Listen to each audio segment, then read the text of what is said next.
Iya gak Kak? Iya bener banget ya. Mana ada anak Tuhan yang gak keren dan sukacita. Pastinya adik-adik di rumah pada keren-keren dan sukacita kan. Betul, anak Tuhan semuanya keren dan sukacita. Iya. Berarti kalau kita udah keren dan sukacita, udah siap untuk memuji Tuhan dong. Siap dong Kak. Ya siap. Sebelumnya kita doa dulu yuk. Yuk. Tuhan, terima kasih Tuhan atas anugerah-Mu pada pagi hari ini Tuhan. Sebentar lagi kami ingin memulai ibadah ya Tuhan. Kami serahkan ibadah ini ke dalam tangan-Mu Tuhan, supaya dalam ibadah ini kami merasakan sukacita dan terberkati ya Tuhan. Dalam nama Tuhan Yesus, haleluya, amin. Amin. Yuk adik-adik bangkit berdiri. Kita mau sedikit bergerak supaya kita lebih semangat lagi untuk memuji Tuhan. Iya. Udah siap belum? Siap. Yuk kita nyanyikan lagu Di Kepak-kepakan Tanganku.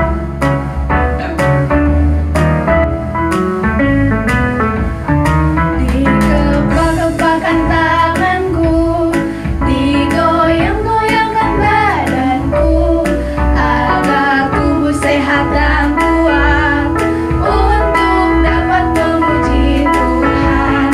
Digoyang-goyangkan kakiku, digeleng-geleng kepalaku, agar tubuh sehat dan kuat untuk dapat memuji Tuhan. Goyang kiri, goyang kanan, putar ke kiri, putar ke kanan. Goyang kiri, goyang kanan, putar ke kiri, putar ke kanan. Sekali lagi ya yang semangat.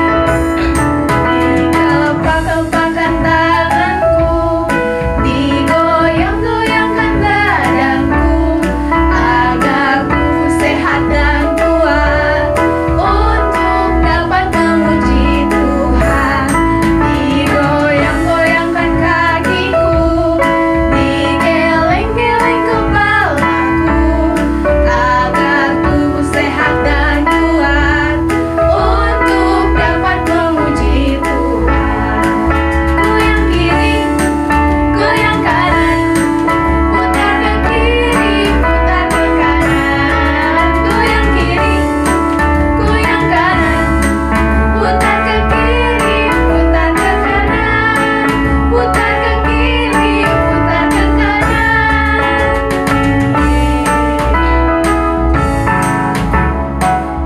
Yeay, adik-adik semua sudah semangat kan? Udah pada bergerak tadi pastinya kan? Nah, yuk kita mulai semangat untuk memuji Tuhan ya.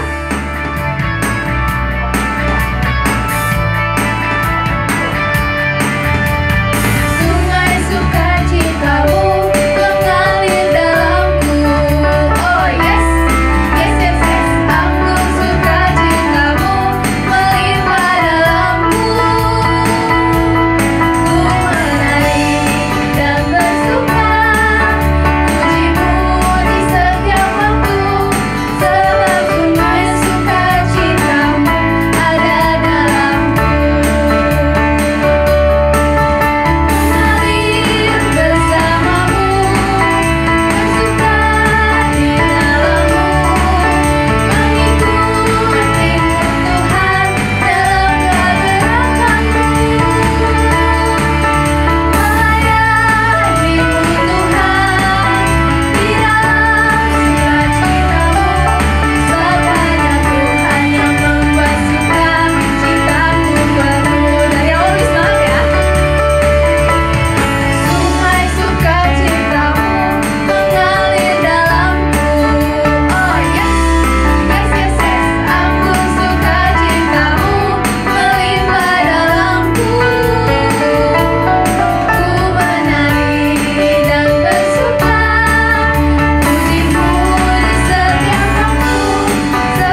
mau nyanyiin satu lagu, Kasih Pasti Lemah Lembut.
Berkumpul bersama ya Tuhan untuk ibadah anak secara online saat ini ya Bapak. Sekarang kami siap ya Tuhan untuk mendengarkan firman-Mu ya Bapak. Biarlah Kau yang hadir dalam setiap rumah-rumah ya Bapak. Biarlah Kau yang jamah setiap dari kami ya Tuhan, karena kami ingin bertemu dengan Tuhan Yesus. Terima kasih, kami serahkan ya Tuhan dalam tangan-Mu. Haleluya, amin. Ya, shalom adik-adik. Kembali lagi bersama dengan kakak yang juga nggak kalah keren dan nggak kalah bersuka citanya juga sama dua kakak yang tadi di awal ya, dengan Kak Jefta. Nah, tapi hari ini kakak nggak mau nyanyi sama Michael nih. Hari ini kakak mau membagikan sedikit firman Tuhan kepada adik-adik semua. Nah, sebelum kita mendengarkan firman Tuhan, kakak mau tunjukin satu video. Coba kita simak baik bareng-bareng ya.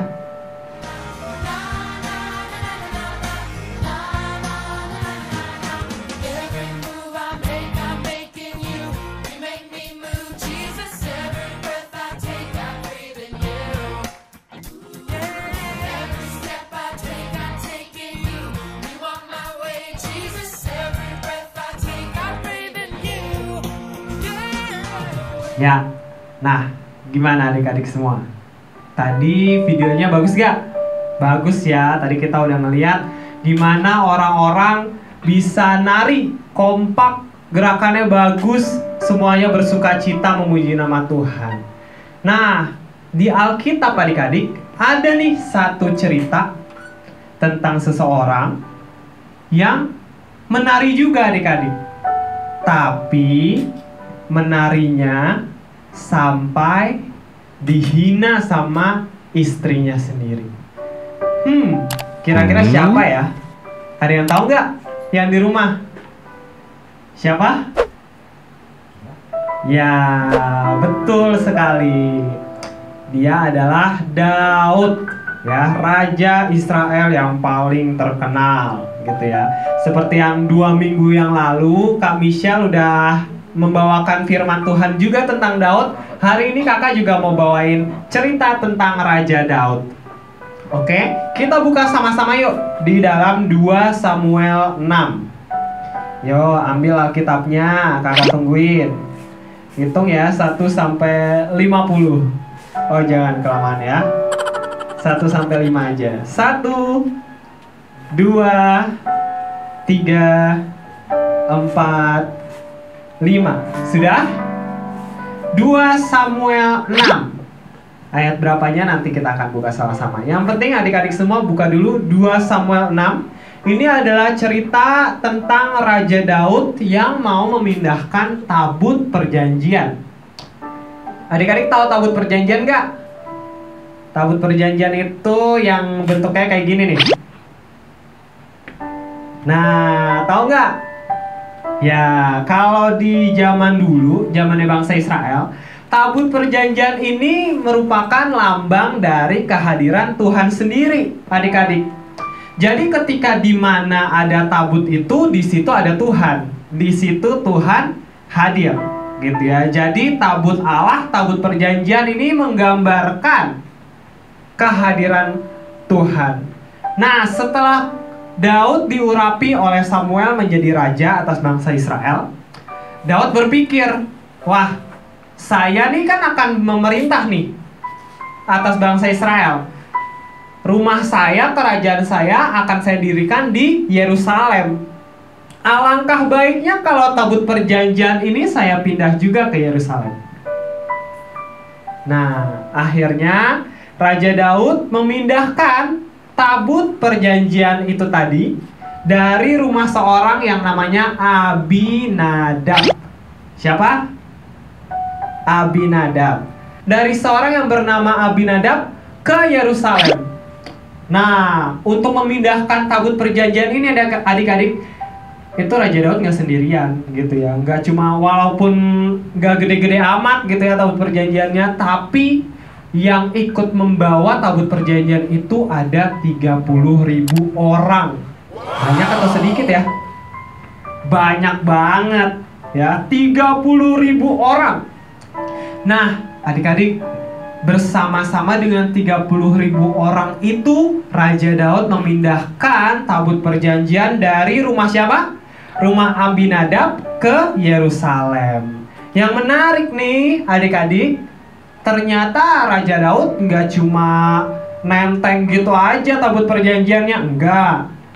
Coba kita lihat bareng-bareng di 2 Samuel 6 ayat 5. 2 Samuel 6 ayat 5, kita baca bareng-bareng ya, yang kencang. 2, 3. Daud dan seluruh kaum Israel menari-nari di hadapan Tuhan dengan sekuat tenaga, diiringi nyanyian, kecapi, gambus, rebana, kelentung, dan ceracap. Raja Daud dan bangsa Israel menari-nari dengan apa? Dengan sekuat tenaga. Itu menandakan bahwa bagaimana Raja Daud bersuka cita, gitu ya. Kira-kira kenapa sih Raja Daud sampai menari-nari dengan sekuat tenaga? Kenapa? Ayo, ada yang tahu? Raja Daud menari-nari dengan sekuat tenaga karena dia menyambut Tuhan. Dia menyambut Tuhan dan dia tahu siapa Tuhan itu, gitu ya. Ketika dalam peperangannya sebelum-sebelumnya melawan bangsa-bangsa penjajah, Tuhan yang menolong. Ketika sebelumnya Daud merasa kesesakan, Tuhan juga yang memberi kebebasan. Jadi Daud tahu betul siapa Tuhan itu. Ketika di situ ada Tuhan, di situ ada pertolongan, di situ ada campur tangan Tuhan, di situ ada kemenangan. Jadi karena Tuhan begitu dahsyat dan luar biasa, Daud nggak mau biasa-biasa aja gitu ya mindahin tabut Tuhan. Akhirnya dia menari dengan sekuat tenaga. Nah, adik-adik, tapi ternyata perjalanan nggak semulus yang kita kira. Di tengah jalan, ternyata sebelum sampai Yerusalem, tadi dari rumah siapa? Rumah Abinadab. Sebelum nyampe ke Yerusalem, ke kota Daud, ternyata tabut perjanjian itu dibawa dulu ke rumah Obed Edom. Ke rumah siapa? Obed Edom. Ke rumah Obed Edom. Dan kita mau lihat nih yang gak kalah menarik. Di ayat 11, 2 Samuel 6 ayat 11. Yuk kita baca bareng-bareng lagi. Yang kencang ya, 2, 3. 3 bulan lamanya tabut Tuhan itu tinggal di rumah Obed Edom. Berapa lama? 3 bulan. Orang Gad itu, dan Tuhan memberkati Obed Edom dan seisi rumahnya. Jadi selama 3 bulan tabut Tuhan ada di rumah Obed Edom, apa yang terjadi? Tuhan memberkati seisi rumah Obed Edom, adik-adik semua. Jadi ternyata kehadiran Tuhan itu bukan cuma membawa pertolongan, bukan cuma membawa kemenangan, tetapi juga membawa apa? Berkat. Siapa di sini yang kalau dapat berkat cemberut? Nggak ada pastinya gitu ya. Kalau dikasih permen sama mama papanya atau dikasih es krim sama mama papanya, pasti senang gitu kan. Nah, kehadiran Tuhan adik-adik itu juga membawa berkat. Maka di ayat yang ke-12b dikatakan, lalu Daud pergi mengangkut tabut Allah itu dari rumah Obed Edom ke kota Daud atau Yerusalem dengan sukacita. Kenapa Daud bersukacita adik-adik? Karena Daud tahu Tuhan adalah Tuhan yang juga memberkati. Karena Daud tahu bahwa di mana ada kehadiran Tuhan, di situ Tuhan pasti memberkati. Makanya Daud bersukacita. Kalau tadi cuma nari-nari sekuat tenaga, sekarang di sini dibilang, di ayat-ayat selanjutnya dibilang bahwa setiap 6 langkah Daud mempersembahkan korban persembahan. Ada lembu dan anak lembu. Setiap 6 langkah Daud mempersembahkan korban persembahan. Gitu adik-adik. Dan Daud juga terus menari-nari dengan sekuat tenaga bersama dengan bangsa Israel yang ikut pada waktu itu. Nah, adik-adik semua, setelah Daud sampai ke Yerusalem, ada seorang istrinya yang bernama Mikal. Mikal ini anaknya Saul, anaknya Raja Saul. Mikal ngintip dari jendela rumahnya, karena rame-rame kan, kedengeran, wih apa nih rame-rame. Akhirnya Mikal mengintip dari rumahnya. Ketika dilihat, Mikal kaget. What? Kalau kata Michael biasa ya, what? Dia ngapain? Mikal kaget. Dan saat itu juga ketika Daud sampai di rumahnya, Mikal langsung menganggap Daud sebagai orang yang hina. Kamu kan panglima perang, kamu kan raja, kenapa kamu menari-menari seperti itu? Kenapa kamu menari-menari kayak orang gak jelas begitu? Kayak orang hina lah kalau bahasanya. Tapi di sini yang mau ditekankan dari cerita ini adalah Daud, karena Daud tahu siapa Tuhan itu. Karena Daud tahu dia menyambut Tuhan yang mau menolong, Tuhan yang mau memberkati, Tuhan yang memberikan kemenangan, makanya Daud menyambut dengan penuh sukacita. Makanya ada lagu adik-adik. Bila roh Allah ada di dalamku, ku kan apa? Menari seperti Daud menari. Kalau roh Tuhan ada di dalamku, pertanyaannya, roh Tuhan ada nggak di dalam adik-adik semua? Ada? Ada dong. Kalau roh Tuhan ada di dalam kita semua, berarti kita mau menari seperti Daud menari. Kenapa? Karena kita bersukacita.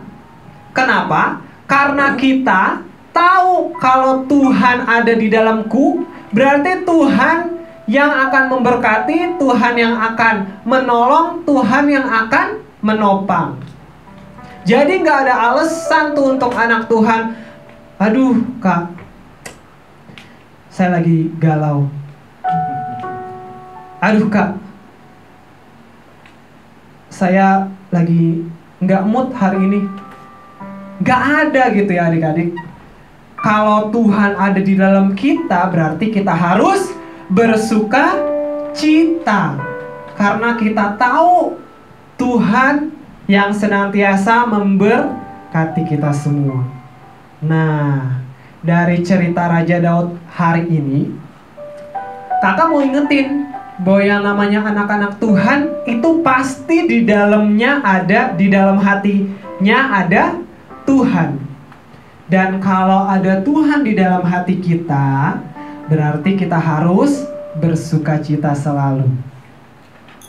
Gitu ya adik-adik. Ada lagu lagi yang pasti adik-adik semua tahu deh. Yesus di dalam rumahku, senang-senanglah, senang-senanglah, senang-senanglah. Yesus di dalam rumahku, senang-senanglah, senang-senanglah. Kalau Yesus ada di dalam rumah kita, berarti kita harus senang, harus bersuka cita, harus gembira. Gak boleh cemberut, gak boleh ngomel-ngomel, gak boleh marah-marah. Ya. Nah, karena itu pagi hari ini, yuk kakak mau ngajak, mau ngingetin sekali lagi nih buat kita semua, termasuk kakak nih yang ngomong ya, bahwa kita sebagai anak-anak Tuhan punya Tuhan di dalam hati kita, punya Tuhan yang berdaulat, bertahta di atas hidup kita. Karena itu kita harus selalu bersuka cita. Jadi kalau teman-teman yang lain cemberut gitu ya, kita harus bersuka cita. Kenapa? Karena kita tahu bahwa sumber pertolongan, sumber sukacita kita asalnya dari Tuhan. Sekian firman Tuhan untuk pagi hari ini. Yuk kita mau sama-sama bersuka cita, kita mau sama-sama senang karena Tuhan ada di dalam hidup kita. Oke? Dan karena Tuhan mengasihi kita semua. Saya kembalikan kepada pemimpin pujian. Wah, diberkati banget ya Kak sama firman Tuhannya. Kita percaya kalau kita harus bersuka cita karena Tuhan Yesus ada di dalam hati kita, ya Kak. Berarti kita mulai hari ini nggak boleh ada yang namanya galau-galau atau sedih-sedih. Nggak boleh Kita ya. harus sukacita setiap hari, setiap Iya. saat. Oke, kita akan bacakan pengumuman. Yang pertama, kita mau mengucapkan terima kasih kepada Kak Jefta yang sudah memberkati kita dengan firman Tuhan yang luar biasa banget ya. Ayo kita bilang bareng-bareng yuk adik-adik. Terima kasih Kak Jefta. Oke, 1, 2, 3. Terima kasih Kak Jefta. Untuk adik-adik yang mau memberikan persembahan atau persepuluhan, boleh minta mama papanya untuk transfer ke rekening gereja atau boleh dititipkan ke Kak Maria atau Kak Siska ya. Minggu depan masih ada ibadah seperti biasa jam 9:30 dan kalian juga boleh share linknya ke teman atau saudara kalian ya supaya kita semua terberkati.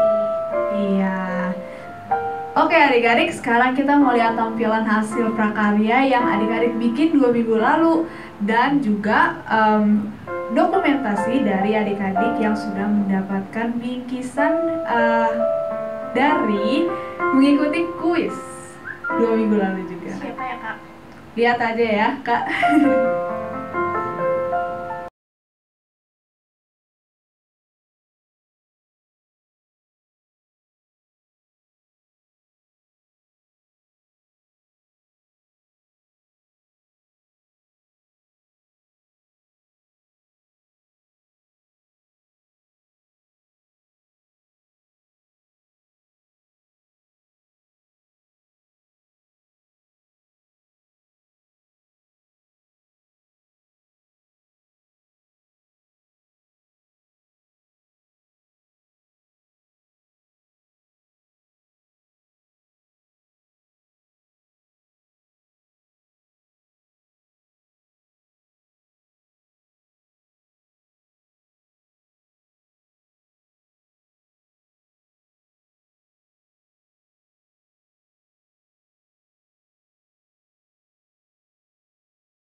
Yuk kita menjaga diri dan keluarga dengan cara salah satunya selalu pakai masker kalau keluar rumah, dan jangan sering mencuci tangan ya.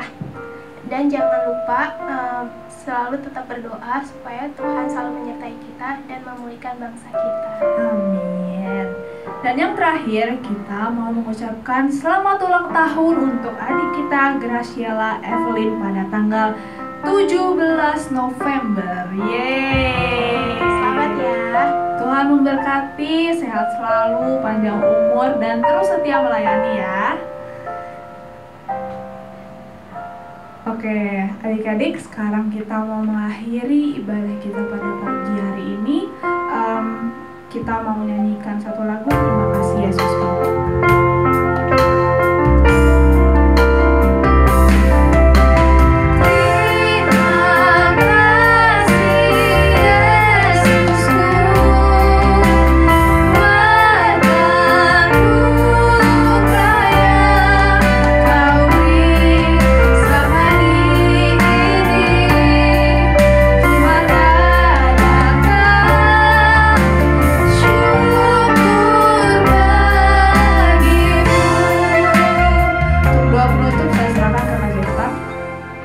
Mari kita sama-sama berdoa. Tuhan Yesus, kami bersyukur karena Engkau telah begitu baik dalam kehidupan kami, Tuhan. Terima kasih kalau hari ini kami sudah diingatkan sekali lagi kalau kami punya Engkau di hidup kami yang berdaulat di dalam hati kami, Tuhan. Kami bersyukur Tuhan, kami punya Tuhan yang seperti Engkau, yang ajaib, yang perkasa, yang luar biasa, dan yang mengasihi setiap dari kami tanpa terkecuali, Tuhan. Kami bersyukur Tuhan, dan biarlah Engkau yang senantiasa memberikan setiap dari kami hati yang selalu bersuka cita, hati yang selalu bersyukur karena Engkau berdaulat atas hidup kami. Terima kasih Tuhan Yesus, terima kasih Bapa untuk pertemuan kami yang indah pada hari ini, untuk ibadah kami pada hari ini. Kami bersyukur karena Engkau telah menyertai dari awal, pertengahan hingga akhir. Terima kasih Yesus, terpujilah namamu sampai selama-lamanya. Hanya di dalam namamu kami mengucap syukur. Amin.